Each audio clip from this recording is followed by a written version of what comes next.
কোন হুজুর বলেন, কোন মাওলানা, কোন পীর, কোন হেফাজত, কোন খেলাফত, যে যা ফতোয়া দেয় দিক, ওগুলো সব টাকা দিয়ে কিনে নিয়েছে ওরা। নয়তো যারা আকীদায় বিশ্বাস করে না, বলে শরীয়তের আইন আমরা মানি না, তাদেরকে ভোট দেওয়া জায়েজ বলে। আর যারা অন্তত শরিয়া প্রতিষ্ঠা করার জন্য ধাপে ধাপে চেষ্টা করবে, তাদের বলছে ভোট দেওয়া হারাম। এতে কত বড় নাখানদার বলেন তো। এতে টাকার কাছে বিক্রি হয়ে গেছে, এখানে আর কোনো সন্দেহ নেই।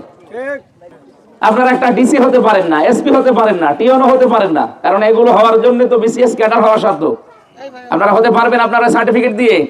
আমরা গ্রাম্য মানুষ অত শত বুঝি না, আমরা চাই আল্লাহর বিধান যারা কায়েম করতে চায় তাদের সাথে আছি।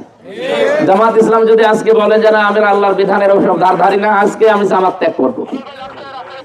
আমি তো আমার আখিরাত নষ্ট করতে পারি না, পারি? সুতরাং আপনাদের আহ্বান জানাচ্ছি, কোন হুজুর বলেন, কোন মাওলানা, কোন পীর, কোন হেফাজত, কোন খেলাফত, যে যা ফতোয়া দেয় দিক, ওগুলো সব টাকা দিয়ে কিনে নিয়েছে ওরা। নয়তো যারা আকীদায় বিশ্বাস করে না, বলে শরীয়তের আইন আমরা মানি না, তাদেরকে ভোট দেওয়া জায়েজ বলে। আর যারা অন্তত শরিয়া প্রতিষ্ঠা করার জন্য ধাপে ধাপে চেষ্টা করবে, তাদের বলছে ভোট দেওয়া হারাম। এতে কত বড় নাখানদার বলেন তো। এতে টাকার কাছে বিক্রি হয়ে গেছে, এখানে আর কোনো সন্দেহ নেই। আমরা এত চেষ্টা করছি তাদেরকে পরিবর্তন করার, উপরে তোলার, একটা কথা তাদের বিরুদ্ধে বলি না।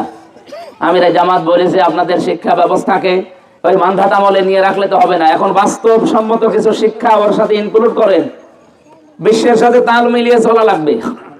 আপনারা একটা ডিসি হতে পারেন না, এসপি হতে পারেন না, টিওনো হতে পারেন না, কারণ এগুলো হওয়ার জন্য তো বিসিএস ক্যাডার হওয়া শর্ত।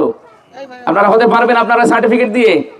আমির জামাত ভালোবাসে আপনাদেরকে, এই জন্য বললো যে আপনাদের এর সাথে ইনক্লুড করে আপনাদের ধাপে ধাপে মর্যাদা বাড়াতে চায়। যদি জামাত ক্ষমতায় যায়, ও কওমি মাদ্রাসা, আলিয়া মাদ্রাসায় যারা বড় বড় উস্তাদ আছে, যারা পরিচালক আছে, প্রতিষ্ঠাতা আছে, তাদেরকে সাথে নিয়ে আমরা তাদের পরামর্শ নিয়ে এই জায়গাগুলো আরো উন্নত করবো। এই কথাটা খারাপ কি বলেন তো? আর কিছু শয়তান, জালেম, নালেম নাম দিলে ওদের নাম আসলে জালেম, এরা এখন এই কথাটা উল্টিয়ে যে জামাত ইসলামী কওমি মাদ্রাসায় হাত দিতে চায়, তাদের যোগ্যতা আছে।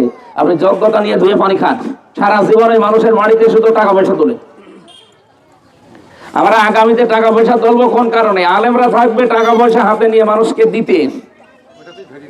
সুতরাং বাস্তবতা যে মানুষগুলো বোঝে না, ওদেরকে আসলে কি আর বলবো, এখন আল্লাহর উপরে ছেড়ে দিলাম। আপনারা কেউ বিভ্রান্ত হবেন না, মাত্র আর 2 দিন বাকি আছে। আশা করছি জামাত ইসলামী এখন যে পর্যায়ে আছে, এবার রাষ্ট্র জামাত ইসলাম